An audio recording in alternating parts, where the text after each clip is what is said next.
اعوذ باللہ من الشیطان الرجیم بسم اللہ الرحمن الرحیم مثل الذین ينفقون اموالهم فی سبیل اللہ كمثل حبة أنبتت 7 سنابل في كل سنبلة 100 حبة والله يضاعف لمن يشاء واللہ واسع علیم۔ صدق اللہ العظیم۔ جو لوگ اپنے مال اللہ کی راہ میں صرف کرتے ہیں ان کے خرچ کی مثال ایسی ہے جیسے ایک دانہ بویا جائے، اس کے 7 بالیں نکلے اور ہر بال میں 100 دانے ہوں۔ اسی طرح اللہ جس کے عمل کو چاہتا ہے افزونی عطا فرماتا ہے، وہ فراخ دست بھی ہے اور علیم بھی۔ رب اشرح لی صدری ویسر لی امری واحلل عقدۃ من لسانی یفقہوا قولی۔ سبحانک لا علم لنا الا ما علمتنا انک انت العلیم الحکیم۔ محترم دوستو، اللہ تعالیٰ نے قرآن مجید میں اللہ کی راہ میں خرچ کرنے کی بڑی تاکید فرمائی ہے۔ اللہ تعالیٰ قرآن مجید کے اندر جن آیتوں کی تلاوت کی گئی اس کے اندر فرماتا ہے کہ اللہ تعالیٰ خلوص انسان کا دیکھنا چاہتا ہے، جذبہ دیکھنا چاہتا ہے۔ انسان جتنے گہرے جذبے کے ساتھ اللہ کی راہ میں مال خرچ کرے گا اتنا ہی اللہ کی طرف سے اس کا اجر زیادہ ہوگا۔ جو خدا ایک دانے میں اتنی برکت دیتا ہے کہ اس سے 700 دانے اگ سکتے ہیں، اس کے لیے کچھ مشکل نہیں کہ تمہاری خیرات کو بھی اسی طرح نشوونما بخشے اور 1 روپی کے خرچ کو اتنی ترقی دے کہ اس کا اجر 700 گنا ہو کر تمہاری طرف پلٹے۔ اس حقیقت کو بیان کرنے کے بعد اللہ کی 2 صفات ارشاد فرمائی گئی۔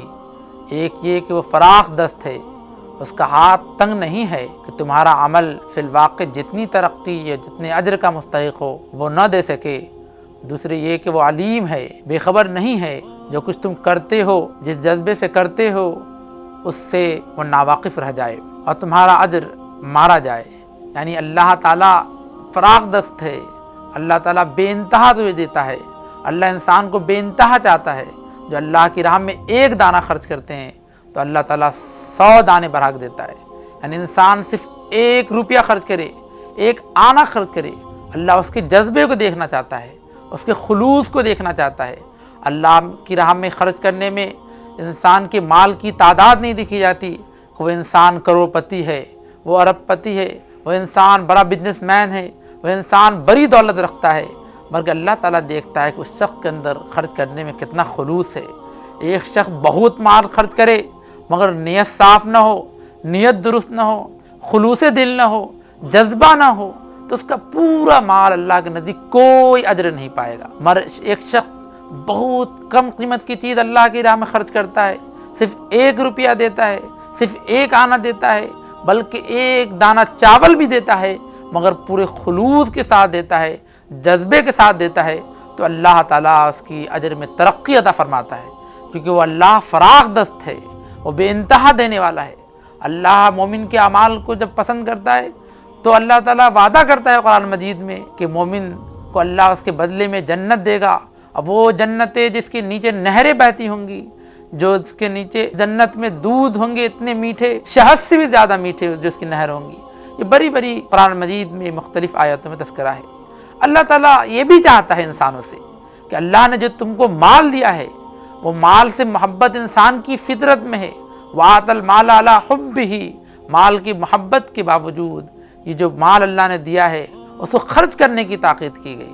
فرمایا گیا کہ قریب ترین رشتہ داروں کو دو، یتیموں کو دو، مسکینوں کو دو اور اللہ کی راہ میں خرچ کرو۔ یعنی اللہ نے جو مال تم کو دیا ہے اس مال پہ اللہ تعالیٰ نے صرف تمہارا اختیار نہیں دیا ہے بلکہ اللہ تعالیٰ نے کئی اس کے ساتھ لوگوں کو دوسری چیزوں پہ خرچ کرنے کا حکم دیتا ہے۔ اللہ تعالیٰ قرض حسنہ کی بات کرتا ہے قرآن مجید میں کہ بہتر قرض اللہ کو دعا، کون ہے جو بہتر قرض اللہ تعالیٰ کو دینا چاہتا ہے؟ میرے دوستو، یہ قرآن مجید میں جو تاکید فرمائی گئی انفاق کی، ہمارے اندر بھی وہ جذبہ پیدا ہو، وہ خلوص ہمارے اندر آئے، وہ نیت کی درستگی ہو کہ ہمارے پاس کچھ بھی نہ ہو، جیب میں 1 روپیہ ہم اللہ کی راہ میں خرچ کریں۔ غزوہ تبوک کے موقع کا بہت مشہور واقعہ ہے کہ صحابہ کی جماعت سبقت لے جانا چاہتے تھے اللہ کی راہ میں خرچ کرنے کے لیے۔ اس لیے سبقت نہیں لے جانا چاہ رہے تھے کہ دنیا کے اندر ان کا نام ہو، لوگ ان کو کہیں کہ اس نے اللہ کی راہ میں بہت خرچ کیا، بلکہ صرف اس لیے سبقت لے جانا چاہ رہے تھے کہ اللہ کے اجر ہم کو زیادہ مل جائے۔ تو یہ بہت مشہور واقعہ بیان کیا جاتا ہے کہ حضرت عمر رضی اللہ عنہ اپنے گھر سے اپنے گھر کا آدھا مال لا کر جنگ کے موقع پر دیا۔ اس کے بعد ابو بکر صدیق رضی اللہ عنہ آئے اور وہ بھی اپنا مال دیے۔ اللہ کے رسول نے پوچھا، اے ابو بکر تو اپنے گھر پہ کیا چھوڑ کر آئے ہو؟ ابو بکر نے جواب دیا رضی اللہ عنہ نے کہ میں اللہ اس کے رسول کو چھوڑ کے آیا۔ میرے دوستو کتنی خوبصورت جملے میں یہ بات کہی ہے کہ اللہ اس کے رسول کو صرف گھر میں چھوڑ کے آئے ہیں، یعنی مال کی محبت انسان کے اندر سے مکمل طور پہ نکل جائے، مال کو سیت کے نہ رکھا جائے۔ جب حکم دیا جائے کہ اللہ کی راہ میں خرچ کرو تو دوڑے لوگ اللہ کی راہ میں خرچ کرنے کے لیے، نہ کہ گھر میں بیٹھے رہیں، مال کو جمع کرے، ان خدشات میں پریشان رہیں کہیں یہ مال میں اللہ کی راہ میں خرچ کر دوں تو میرا گھر کیسے چلے گا، میرا کاروبار کیسے چلے گا، میرا بزنس کیسے چلے گا، میری پڑھائی کیسے ہوگی۔ بلکہ یہ حکم دیا گیا کہ اللہ کی راہ میں بہترین قرض دیا جائے۔ ضرورت اس بات کی ہے کہ ہم اپنے اندر یہ جذبہ پیدا کریں اور یہ جذبہ خلوص دل کے ساتھ کریں۔